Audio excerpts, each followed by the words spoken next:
Hello everyone, welcome to our Season 5 Draft Rig Iron Serpent post-draft power rankings and draft grades, presented by yours truly, your new DLC to the server, Gavega17, also known as the coach of the Utah Wees. For those who don't know or may be new to the server, Draft a Rig, formerly known as Spear Pillar, consists of several different draft leagues where we compete basically between the different leagues, all the way to the top to try and reach Premier League, where our most prestigious battlers will do their matches. Those who perform poorly may get relegated into a lower division. I currently have been asked to be in charge of the Iron Serpent League, which is one of our new Division 3 draft leagues. Without further ado, though, I'd like to hop into the video and talk about, the teams and how I rank them.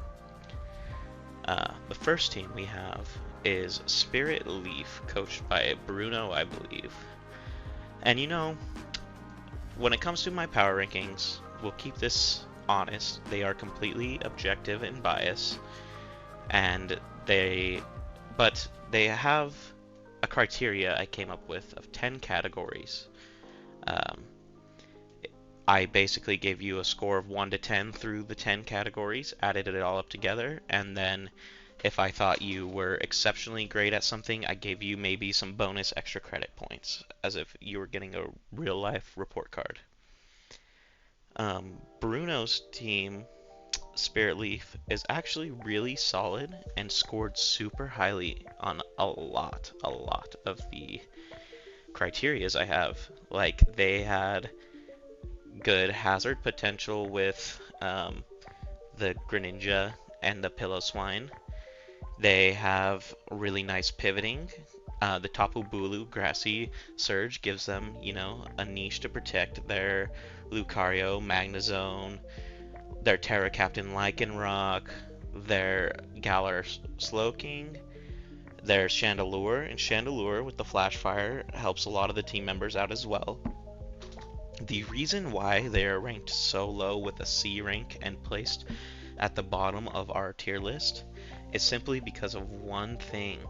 When I look at this team, I notice that their only hazard removal options are, I'm pretty sure, the Defog on the Hydreigon and potentially Defog on Butterfree if Butterfree gets it. But yeah, with that being your removal options, you're really limited into forcing your Hydreigon to running Defog, which means you can't run Choice Specs as often, you can't run Choice Scarf as often, you'll be wanting to run it with Heavy Duty Boots and a more supportive set, which is fine. Hydreigon is a versatile Draft League Mon. But as someone who's picked it before myself, I learned that when I got forced to run it into the Defog role, it really limited my potential. That being said, this is not a team to be slept on, and genuinely all the teams in the Iron Serpent League drafted really well. I would like to see maybe in free agency them to swap out a few of their F tiers for maybe a better hazard removal option, because that was literally the only thing on their entire report card that I gave them a score for. Like, they are a low score for. They only got 4 out of 10. And, if that was a 7 out of 10, then they're sitting in the 80%, and who knows what they'd be placed on the tier list, because I love the, foundation of this team. It's got a great core of guys, and you've even got a Steel-type Trapper, which I feel like will be great for your Tapu Bulu. So, I don't know, maybe just work on getting those hazards handled, and we will see you rise in the ranks. And maybe you just run Heavy Duty Boots on everything, and that just makes everything great. Alright, next up, we've got Cell and the Withering Weaviles. This team got a C+, a 77% on the report card.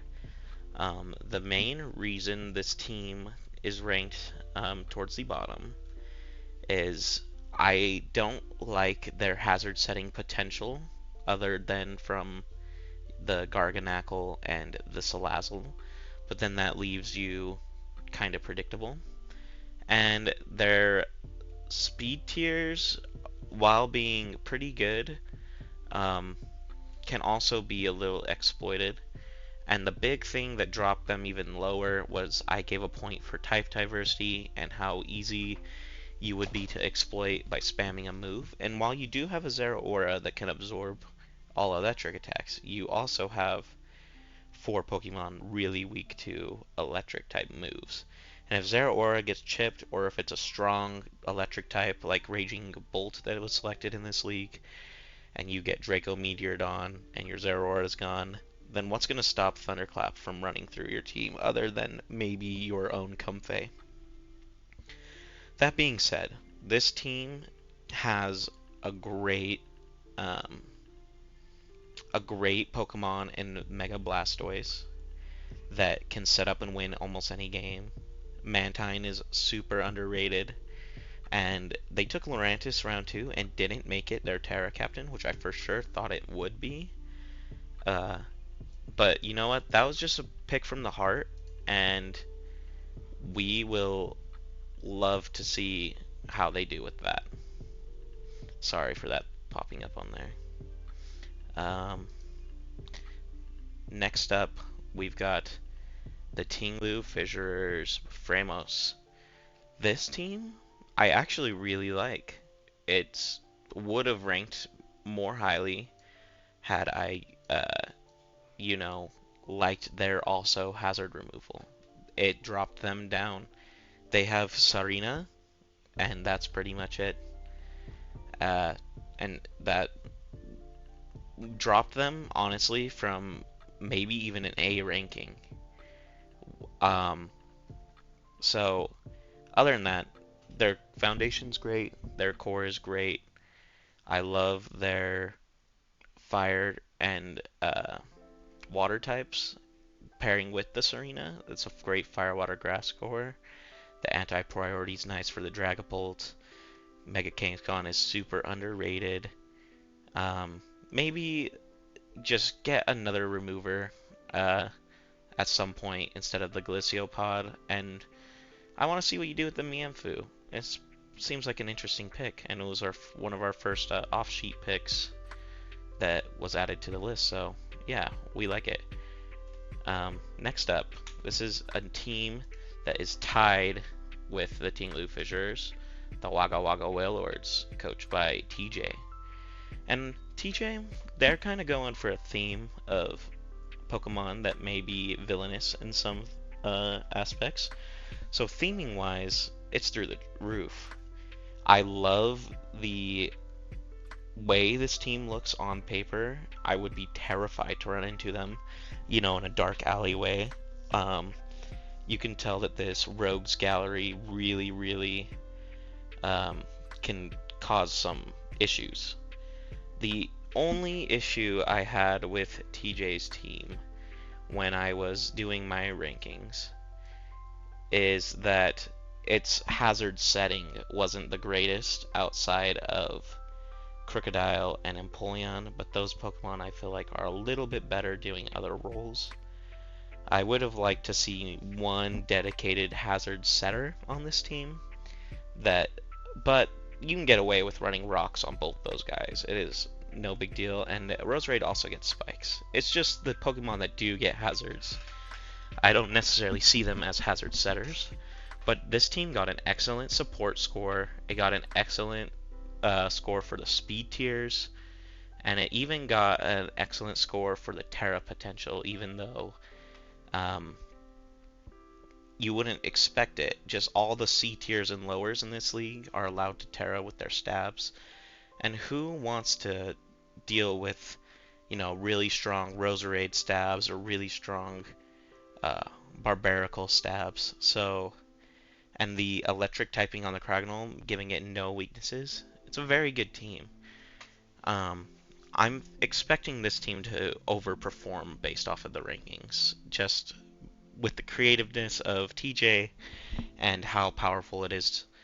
The only thing is, with Chien-Pao and Pheromosa, I would like to see some good hazard setting outside of the Roserade and the Crocodile so that they can sweep easier, so that your Rose Raid and Crocodile are also freed up to be more of team players with kill leading, because I think both those guys could easily be a kill leader of a team. Alright, next up, we've got 10 Carat Toxic Chains with our coach Lily. They are also tied with TJ and the Tinglu Fissures and the Wagga Wagga Wailords, because I don't know, there's just a few things about this team that I would have liked to see different. I'm not a huge Magearna fan personally, especially in the sun. But that being said, it's excellent speed tiers. You can get booster energy boosts for your Roaring Moon. You can get the chlorophyll going on for your Venusaur, but because Charizard is a mega, you don't get the extra turns, which I docked you for. Also, your type diversity isn't the greatest, considering you have 2 normal types, even though one is immune to the normal moves because it's a ghost type. And they do completely different things.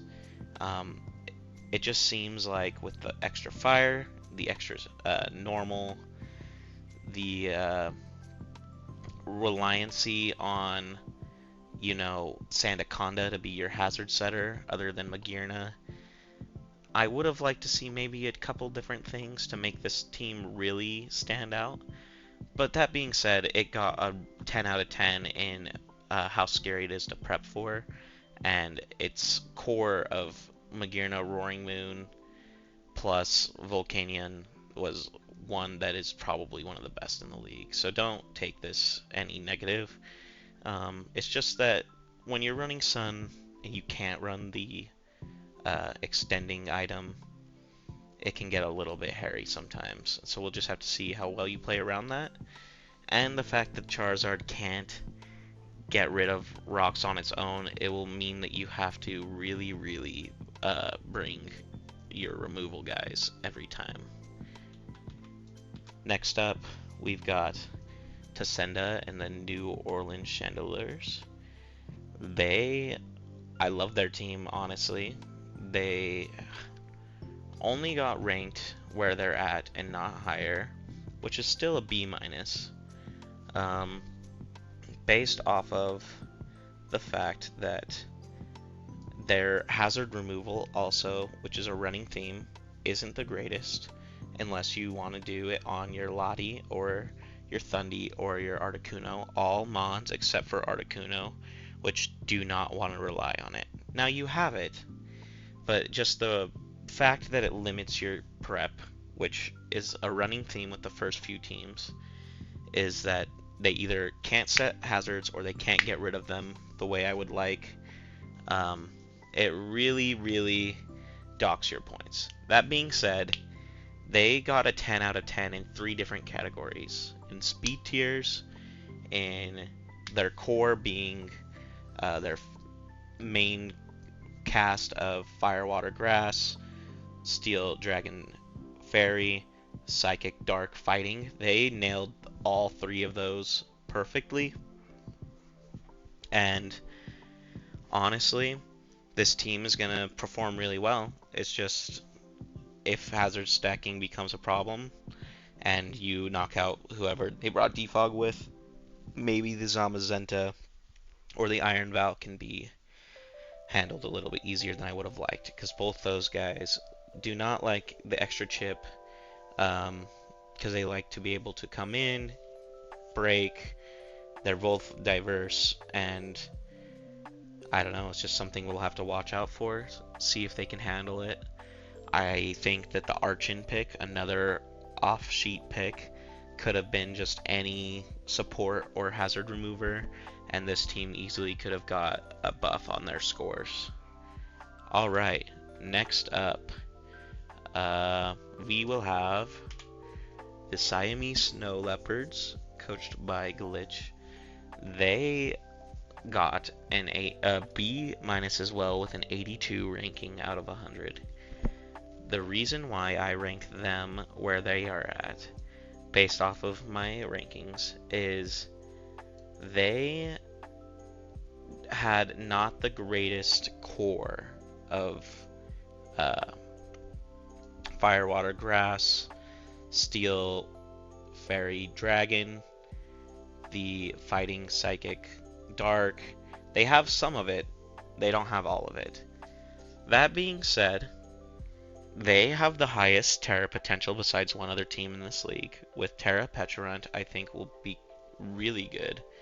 They can terrestrialize with their Terapagos Stellar. Since it was brand new, we allowed it to, try its gimmick out, and that thing went super early in the draft, and I expect it to be one of the best Pokemon allowed by far. Uh, I love individually each of their Pokemon a lot. There's a lot of diversity in this team that you wouldn't expect. Um, I don't know. I think that maybe I am overlooking the fact how strong this team is based off of them missing a few crucial types. But it's just not having a water type at all, or a fire type, or, the doubling up on psychic, the doubling up on steel, the um, doubling up on normal. It seems like their type diversity is what dropped them the lowest. That being said, they still got a B minus, which is a really good score, and I expect them to do super well. Next up, we have Cute Hands and Ubizin.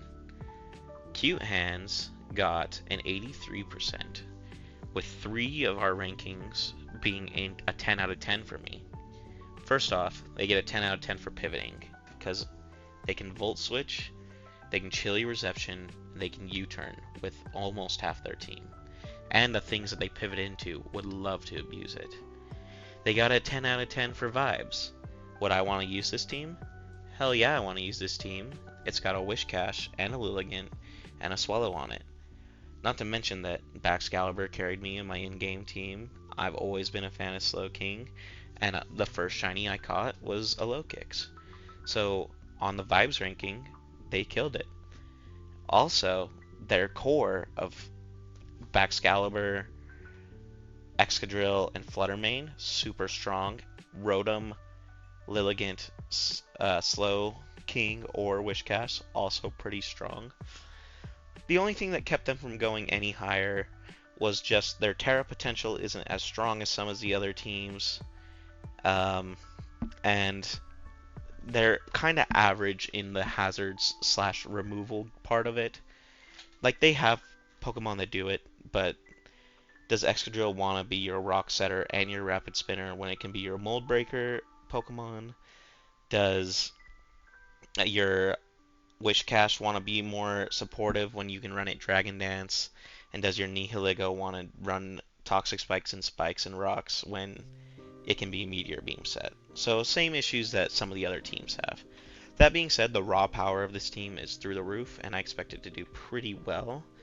And no one in this league has had a bad draft. There is just some pretty glaring weaknesses that I've noticed on a few of these teams, but based off of how well they're piloted, I don't see them being like a major crippling weakness.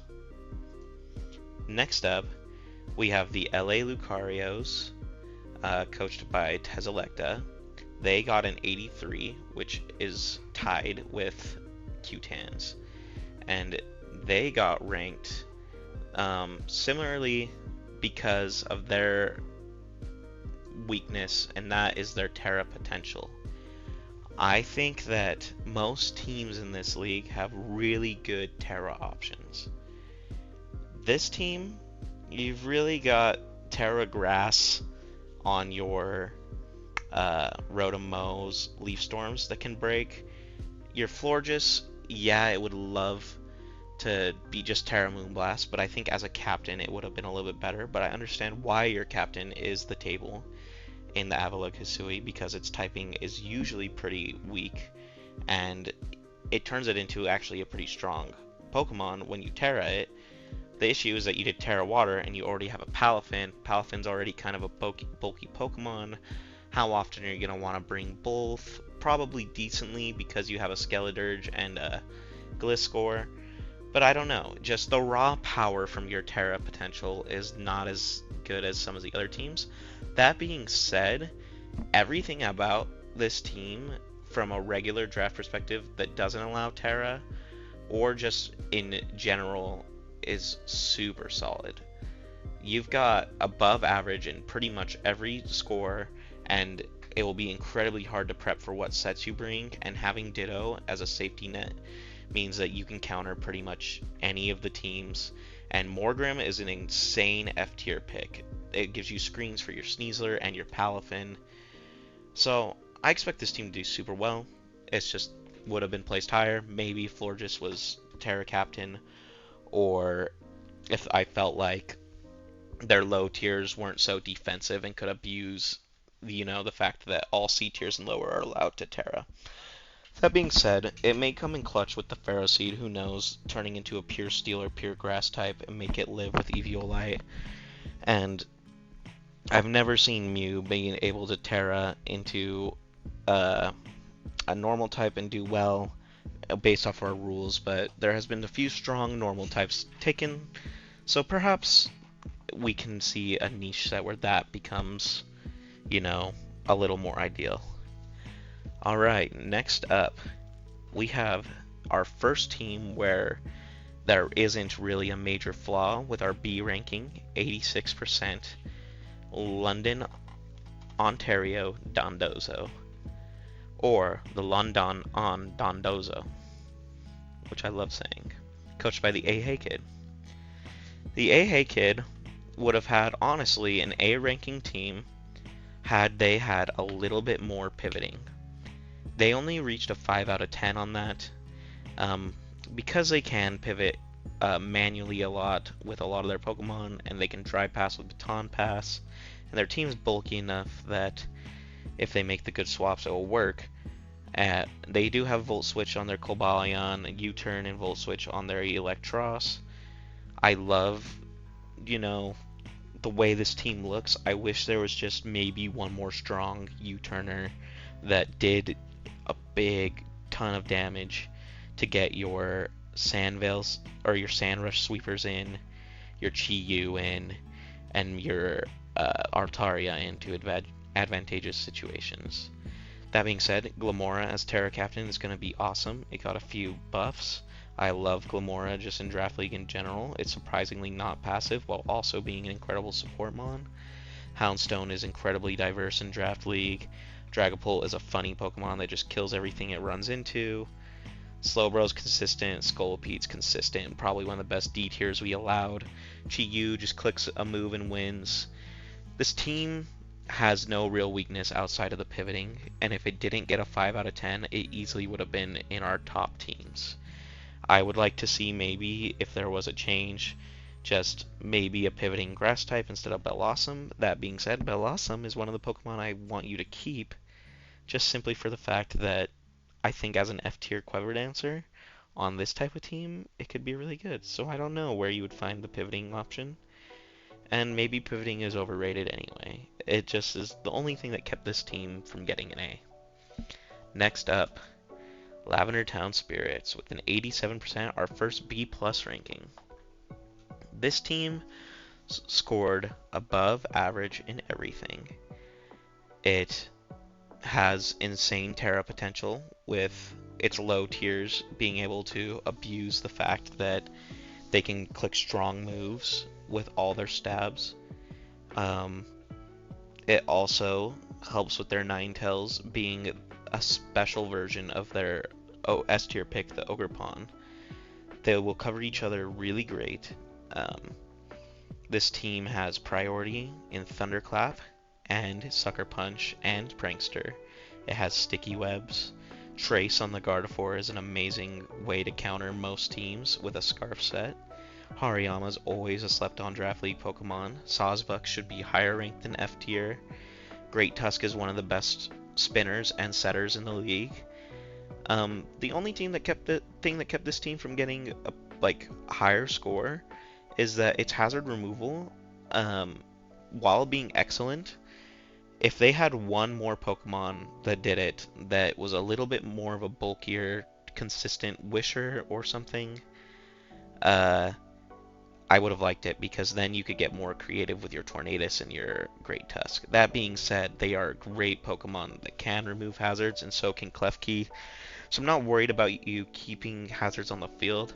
I'm just worried about how it would limit your prep. That's all. That being said, this team was ranked 4th on the out of 14, so I love it. I would want to use it, and it will be incredibly hard to prep for, considering that in the sun, I can imagine the IV Cudgel will be doing a ton from the Ogerpon Heart Flame.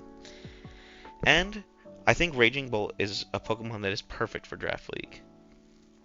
Next up, our 3rd ranked team, the LA Lickers, coached by Martin Babam. We've got Landorus Incarnate, the Sheer Force, and Nasty Plot, and Rock Polish.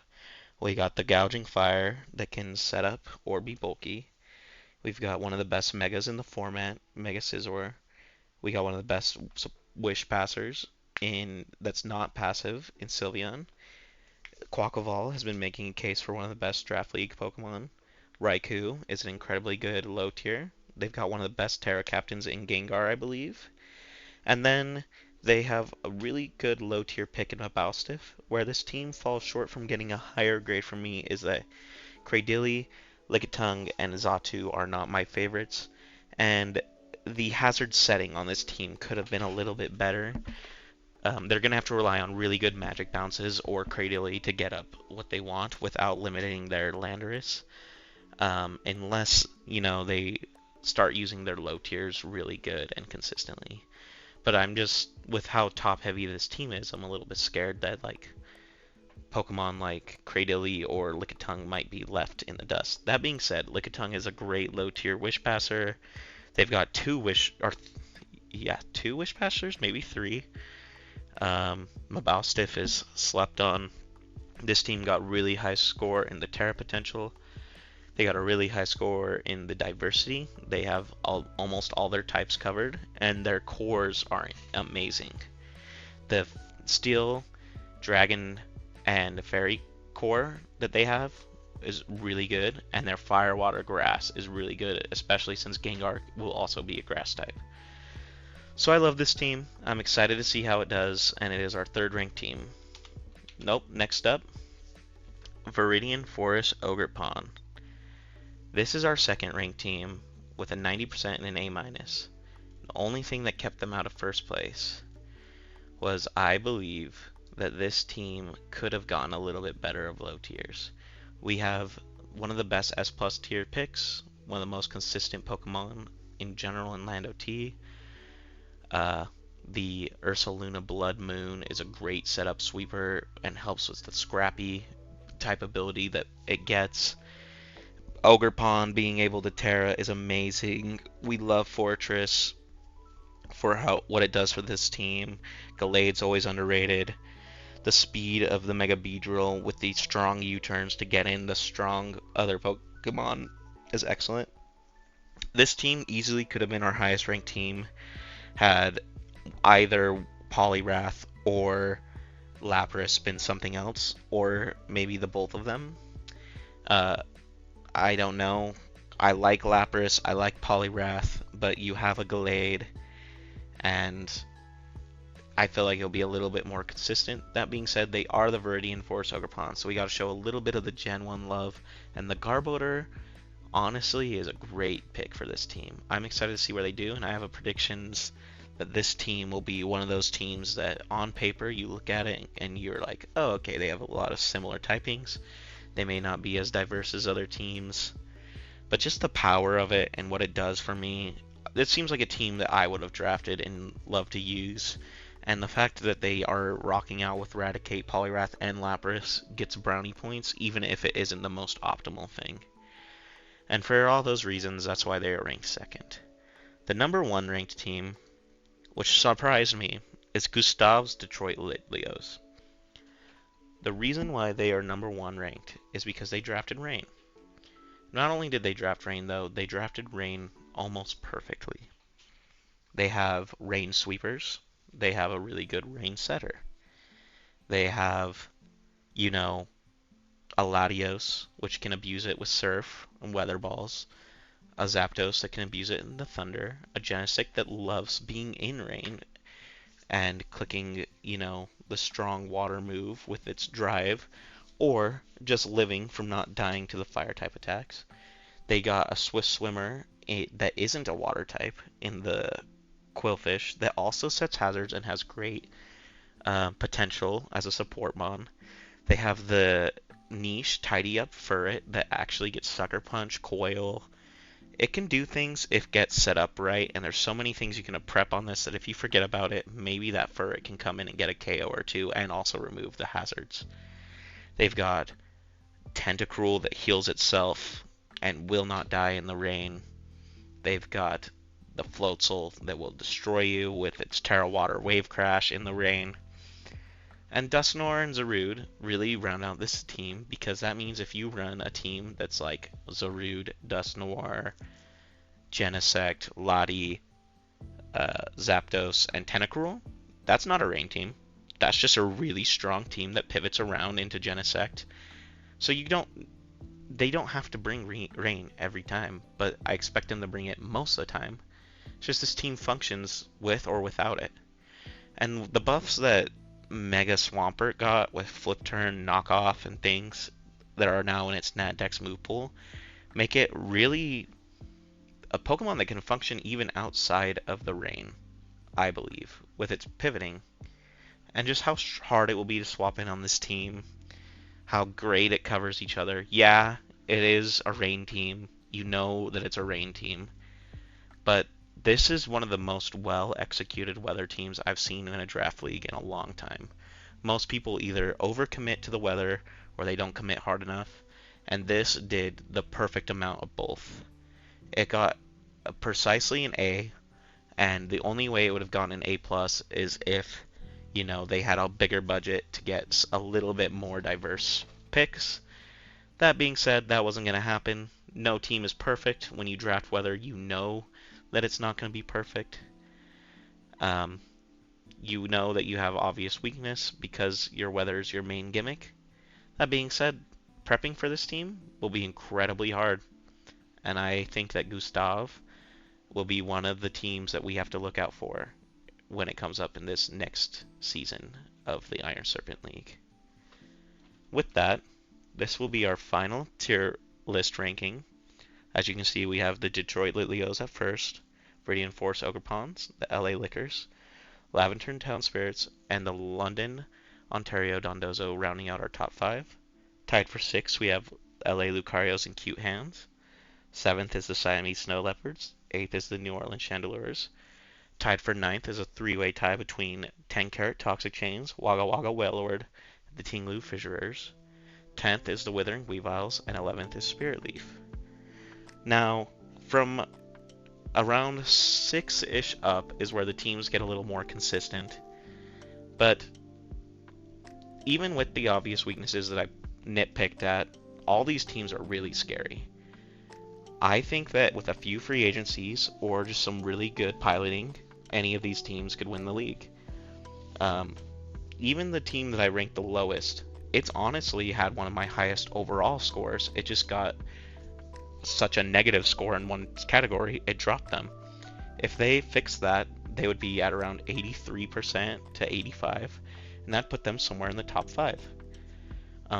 As you can see on these power rankings list, there is the red line and the green line. That is for reference to the expectation of whether or not you will promote into a higher division, make playoffs, or be relegated. These are not my predictions on who will get relegated or who will make playoffs. This is just the report card. Going forward in future weeks, the power rankings will reflect who I think may or may not be our risers and fallers and promoters and losers in this league. That being said, thank you all for giving me your time. I am excited to be the new DLC. Thank you for showing up for Iron Serpent League. We appreciate it. I know we had a live draft, and so getting this video out was a little bit of a time crunch, but I'm glad that I was able to get it done for them. And thank you for showing up to the power rankings.